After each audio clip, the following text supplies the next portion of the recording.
topic here is thinking ahead, and especially this notion of intelligent positioning, autonomous positioning in a sense. Can you all see the slides, or should we have the lights turned off? I think that might be a little bit better. Okay, so let's just begin.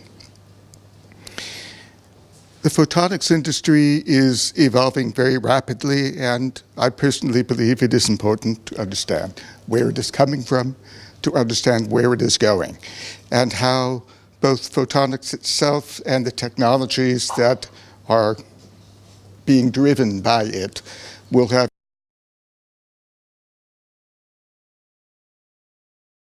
my company does. This isn't meant to be a commercial presentation, but there's a context that I think you will come to understand. We'll talk about some of the technologies that we are bringing to bear to improve the efficiency and to enable the manufacturing of photonic devices and others, as you will see. Let's talk about the problem statement that we're trying to solve, and that is basically that alignment, the necessity to bring photonic devices into takes a lot of time using traditional technologies. That is a problem that we are solving today. And then we'll talk about device trends, and then we'll talk about what we hope can fix everything in terms of production economics and enabling new ideas. Okay, so let me show you why we are here. It's really very simple. And I like to do this because it's fun, and it's something I can share with my family, and that is, I will take a selfie. Okay, so what did I just do? I just drove many megabytes of data driving the world today, the technology world in particular. Look at this. Here you have rich and famous people.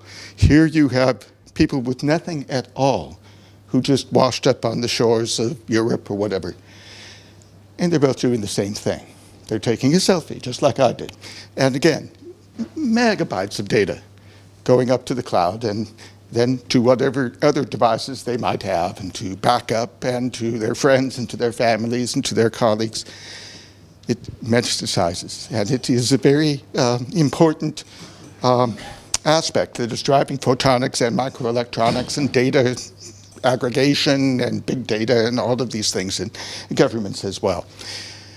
Now, 2.4 billion selfies were uploaded to Google Photos. Google Photos, one application annually.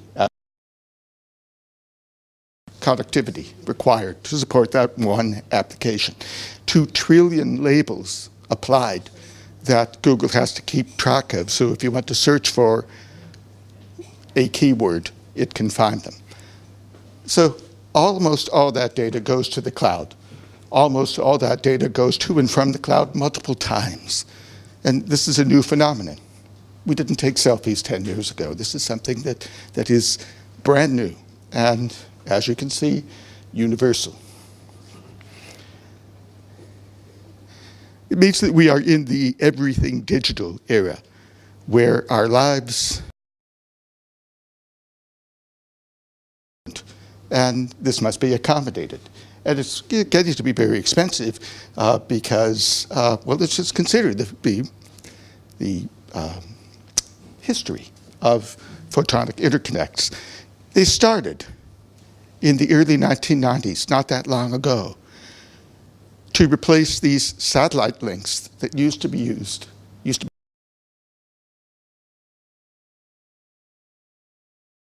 optical fibers, which was about 30 years ago. Again, not long. And now it's all about the data center, because this is the cloud. This is what the cloud looks like here. This is a data center with thousands and thousands of servers all connected together. So you can see from these transoceanic and transcontinental links, we have gone down to regions.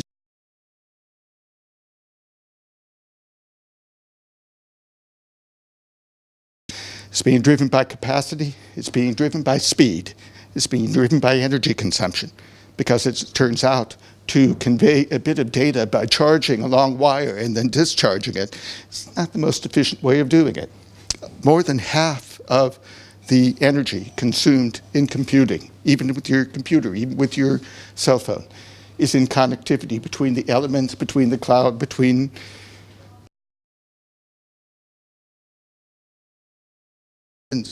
of Google searches that are done every year. You can see the problem. Now, photonics has been around for about 30 years, and it had a very good couple of years from 1997 to about 2002 era. It was all about replacing transoceanic, transcontinental links for telecommunications. One application. Today, there are so many applications. Selfies are one of them, but enjoying social networks, living our life in the cloud. I bought a book on Kindle yesterday on Amazon, downloaded to all my devices, digital. It's all about the digital. And consequently, we're seeing this incredible uptake in demand for data services. The connectivity itself is improving in terms of speed because of the efforts of people like you. And the energy is improving, which is a good thing, because in the United States right now, about 8% of our electricity is consumed by data centers. Worldwide, the data centers consume more energy than all of the United Kingdom. And I've seen some projections that by the year 2035, more than 100% of the world's electricity will be needed to drive data centers, and clearly this is not a sustainable thing. So energy and the ability of technology to give you more throughput, more data, more capacity with less energy is absolutely critical for the future of our society as we become more digital. Okay, so a little bit about us. Again, not meant to be a commercial presentation, but this is what we do. We are a company of about 1,500 employees. We are a global company, about 200 million euros global sales. We were founded almost 50 years ago. We are celebrating our 50th anniversary next year. This business of alignment, of bringing photonic devices into the correct orientation so that photons can move efficiently from one device to another. We have over 100 man-years of experience in that field, that specialized field of technology within PI. So that's really what what we offer to the photonics world, is this expertise in making, assembling, testing photonic devices efficiently and economically and quickly. Okay, so we are a positioning company. We make positioning systems. We started in the nano positioning world. We make our own piezo ceramics. We have, over the years, expanded to larger and larger mechanical systems. It's kind of the opposite transition that most of our competitors have taken, where they started with large, sometimes rather crude motion systems, and have attempted to move downstream into the world of higher precision over the years. So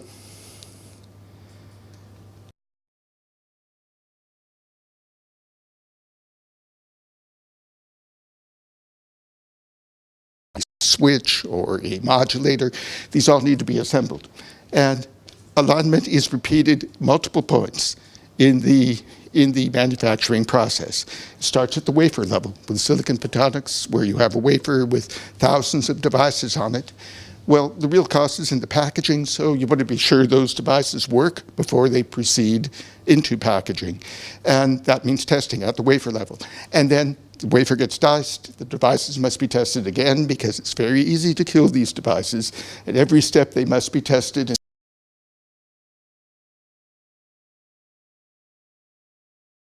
Alignment technologies were so slow. Time is money when you're doing manufacturing.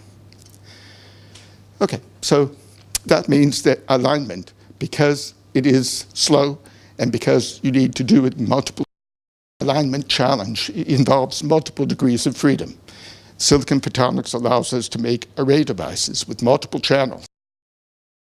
So it's not just a matter of getting things facing each other accurately. They must also be oriented accurately as well. To rotate it to bring something into alignment, or to bring the two arrays of your input device and your output device, to bring them into correspondence so that they're coplanar, are able to get the optical axis exactly on the same, make a D-alignment in X and Y. And traditionally, the only way to fix this has been either theta Z alignment, and then that's going to screw up XY again. So you have to go back and fix XY, and so you have this loop. It takes like this particular device here has two arrays being coupled to a chip. And sometimes these chips, the inputs and the outputs, interact with each other, which means you align the input, then you align the output, but that means you have to go back. Array devices is very strong. This is an array device made by Chiral Photonics in the United States, little company in New Jersey.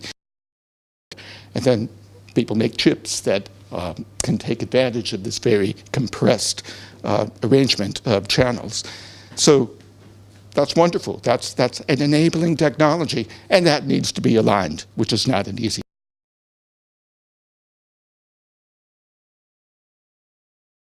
positioning.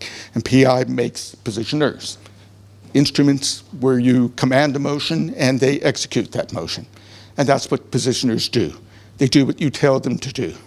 You tell them to make a motion, they make that motion. How good do they do that? Well, that speaks to the grade of positioners. Maybe it's a nano positioners like ours, which means it's really obedient. It does exactly what you tell it to do.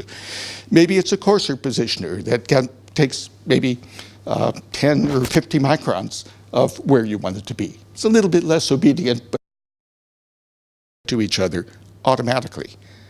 So the difference there is not just a positioner that does what you tell it to do, but a positioner that does what you want it to do. You don't just want it to move 10 microns. You want it to move to the point of optimum coupling. You see the difference. One is an obedient positioner. So, the technical approach that we have taken with our alignment engines, our alignment positioners, basically two classes of functionality. First is what we call an area scan. It's exactly what it sounds. It's something that searches over an area until it finds a gradient search. That's an important concept. A gradient search is something, is a function. You tell the positioner, find the maximum of this signal, and it climbs that mountain until it reaches the top. So it detects the gradient of the coupling cross-section of the profile, and it follows that gradient up until the gradient goes to zero, which is a definition of a peak. And one benefit of this type of technology is that it can track that peak. So if you turn on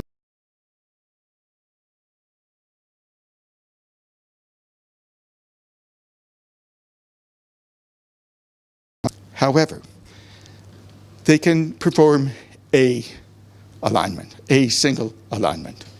They cannot perform multiple alignments all at once. At least this has not been something that has been available commercially.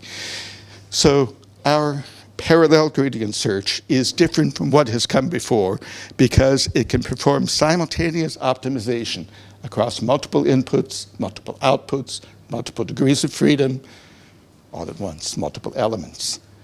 So parallelism eliminates those lengthy repetitive loops. Instead of a loop that involves an XY alignment and a small theta Z motion over and over, you repeat over and over until you have the optimization you want. Instead, just a single step. Do them both. Align the thing. Align it in those degrees of freedom all at the same time. Single step. So typically, this approach has taken about 2 minutes. This approach, typically about 1 second. That's a factor of about 100 faster. So you can imagine if you design a photonic device and you want to be sure that it's manufacturable, Well, here's the key. You and your manufacturing partners can leverage this parallel technology to reduce the single largest cost in manufacturing your device by a factor of 100. It's not a small amount. One of our customers, it's the rare customer that allows us to talk about what they do. This is a company called FormFactor. Most people know them by their Cascade wafer probers. Wafer probers are the instruments that are used to verify the health of the devices on the wafer before anything else happens to them, packaging or testing, whatever. So here you can see they've taken one of our mechanisms called a hexapod, which is a 6 degree of freedom positioner, very stiff, very.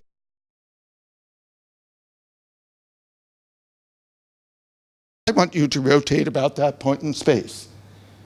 Now remember the array alignment technology? Well, you'd want to be able to rotate someplace close to that optical axis to minimize the parasitic motions in X and Y. Every time you make a theta Z motion, this will minimize the XY misalignment that occurs. So Cascade was using it right here to rotate about a fiber tip. So we have implemented this across a very broad array of motion devices, ranging from the hexapods I just mentioned to our nano, what they need to do. Save them the most money in their production. The optimization technologies I've described look like this. Here's the basic challenge, the basic problem statement. You have a coupling, the result of the positional orientation of two or more devices. And then there is typically several search an area.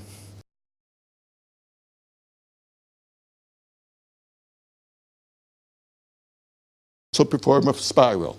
There are several interesting things about this implementation.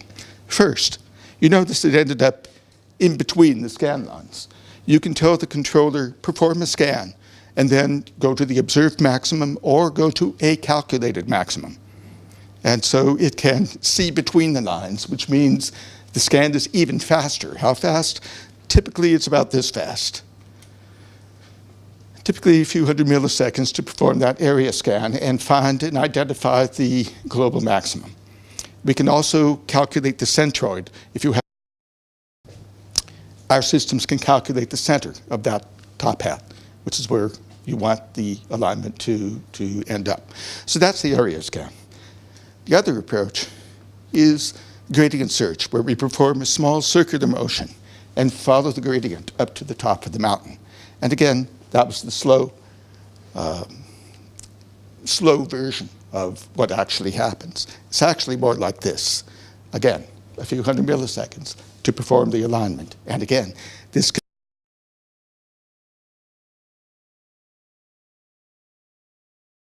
at this point in the dither, which is what this is called, at this point in the dither we have this much coupling. At this point we have this much coupling. So you can see as we go around this circle, we modulate the coupling with a quasi-sinusoidal modulation at the frequency of that dither. Our controllers automatically detect that modulation.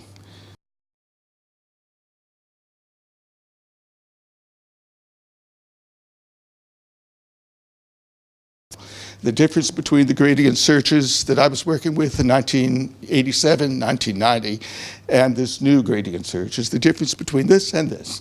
Not only are the alignments much faster, but we can do more of them. So the overall throughput is much, much higher. So here's the chiral photonics device again. And again, I'm using this example of the alignment loop that you need to perform to device. Tells you the scale.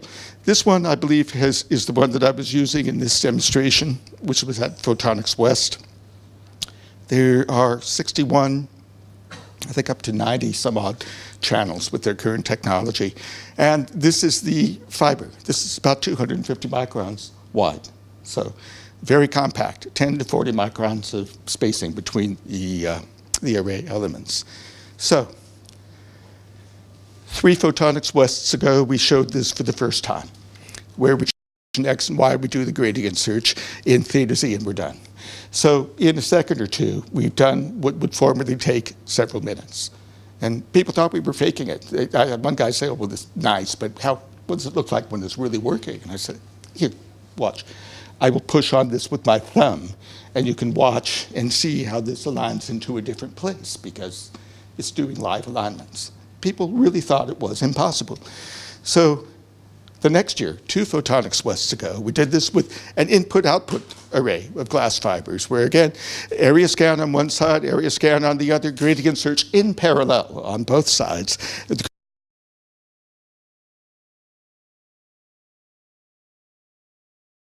See this exact demonstration, because again, it's something people need to do. If you have an input-output device, you need to optimize the inputs and the outputs in multiple degrees of freedom. Notice, there are twice as many alignments being performed in this demonstration than in that first video. But it takes about the same amount of time, because it's being done in parallel. So one interesting thing about this technology is the overall time of alignment is almost independent of the number of alignments. This is at Photonics West, this high-density most recent one. interconnect that is pioneered by a company called Photonics in New Jersey. In this very, very slender probe, there are up to 91 individual single-mode channels that can be used to connect to a very high-density photonic chip. So actually what we're showing here is the ability to align and automatically track the... So that was the Photonics multi-core fiber device. Okay, here's an input-output device. Done. 300 milliseconds to align both sides and achieve a consensus optimum on both sides of a waveguide device. So you can see why the wafer prober people like to use this technology. Form factor. Just named one of the 100 fastest growing.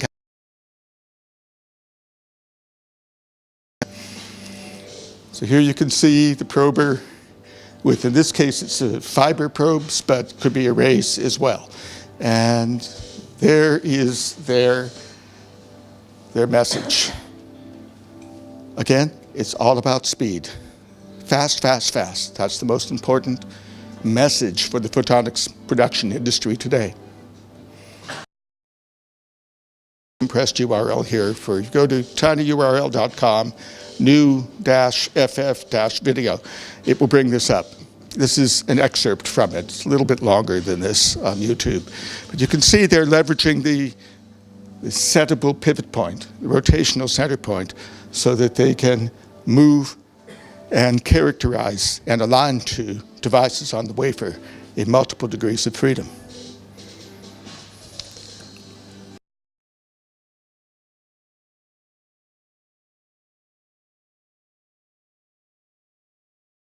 Typical wafer prober sits next to 2 or more racks of instruments that perform metrology on the devices, sometimes at different temperatures and whatever the engineers need to review to ensure their products do what people want to do. At the other end of the spectrum are the research applications driven by people like you. Here's one of my favorites. This was a little project I had with Purdue University.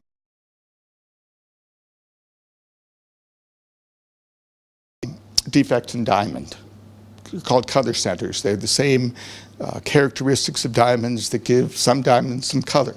There are defects in the carbon lattice where the carbon is replaced by something else, such as perhaps nitrogen or different types of silicons, another one.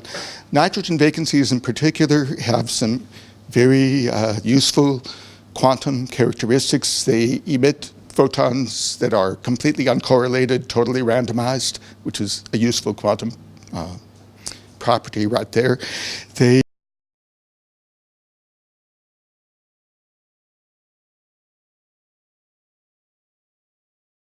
There's a laser that illuminates the diamond and causes the the color centers to fluoresce, for lack of a better word. So let's say you're interested in this particular emitter. This blue square is an area scan. It's a large area scan, tens of microns. It scans that area, presents the results on the screen, and you can then click on an area or an emitter of interest. So part of this slide is, one, it's really cool. Two, it shows you the kind of precision that this basic technology can do and how future-proof it is as devices become more sophisticated. Okay, so you saw this slide before. I described how the circular dither causes a modulation of the figure of merit, which for photonics devices is usually optical power. And the optical power as a function of position is typically a Gaussian or something similar to it. Well, the interesting thing, contrast of a camera, the modulation transfer function, looks like as a function of misalignment of the devices, the elements in the camera lens. And that takes me back to my selfie. 2 billion cameras are manufactured every year for smartphones. And they get better every year with more elements and higher resolutions and more precision. And right now, they've been using PI hexapods to assemble these cameras for years. It's a huge business for us. But with this new technology, you can take that figure of merit and feed it to the controller, and it will optimize the orientation of lenses with respect to each other in one step. So what that means is the way things are done now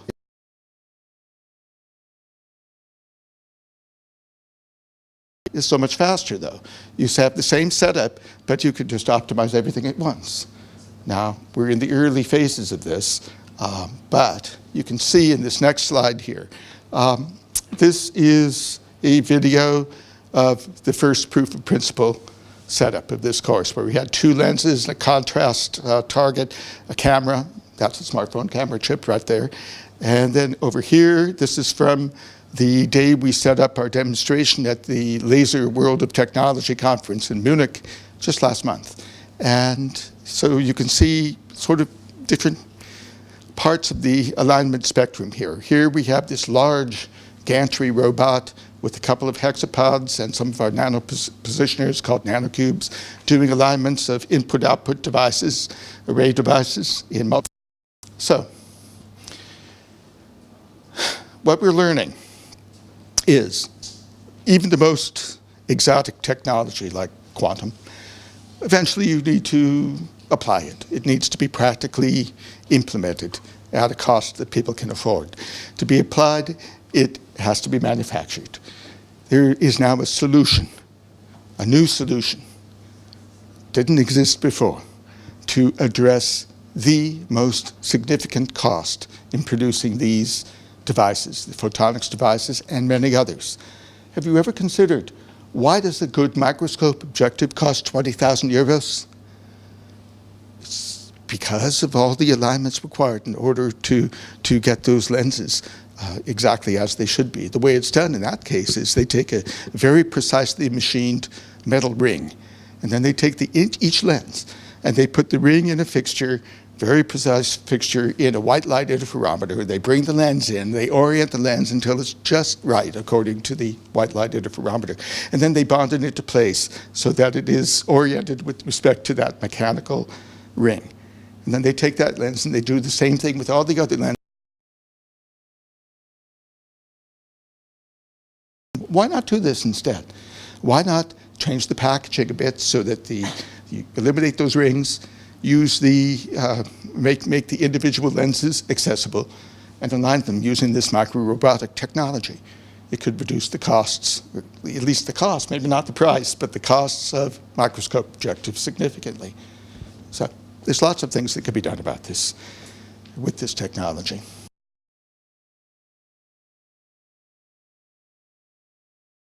That you want to see go into production someday. It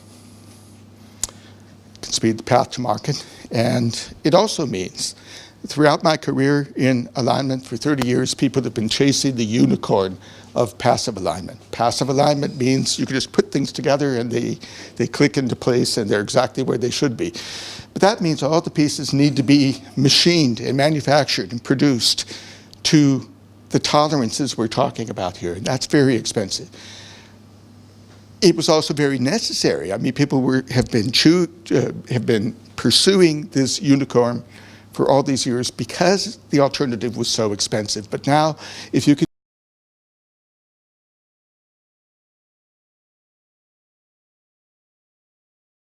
alignment. Plus, there are things like wafer probing that you'll never be able to do passively. Okay, so it improves process economics, which I would expect would have a feedback approach to make research funding all the more attractive for the people who want to sell those devices to their customers. Okay, so PI is about to celebrate its 50th anniversary as a company. We are a very active member of the European Photonics Industry Consortium, EPIC. If you don't know about EPIC, I suggest you learn about it. It's a wonderful organization. It's for high-end networking, and they're very supportive of research. Despite the Europe in their name, they are a global organization. They participate in conferences. They're about to have a delegation here in Singapore, I believe, in October, and get to know them. Highly recommend it. Great group of people. We will be hosting an EPIC event a year from now in October to celebrate our 50th anniversary with our colleagues throughout the consortium. You're invited. Okay, so last slide. I hope we can connect. I'm on both WeChat and LinkedIn, and of course you can always reach me by email. Want to know what your challenges are, what you do to relay to me.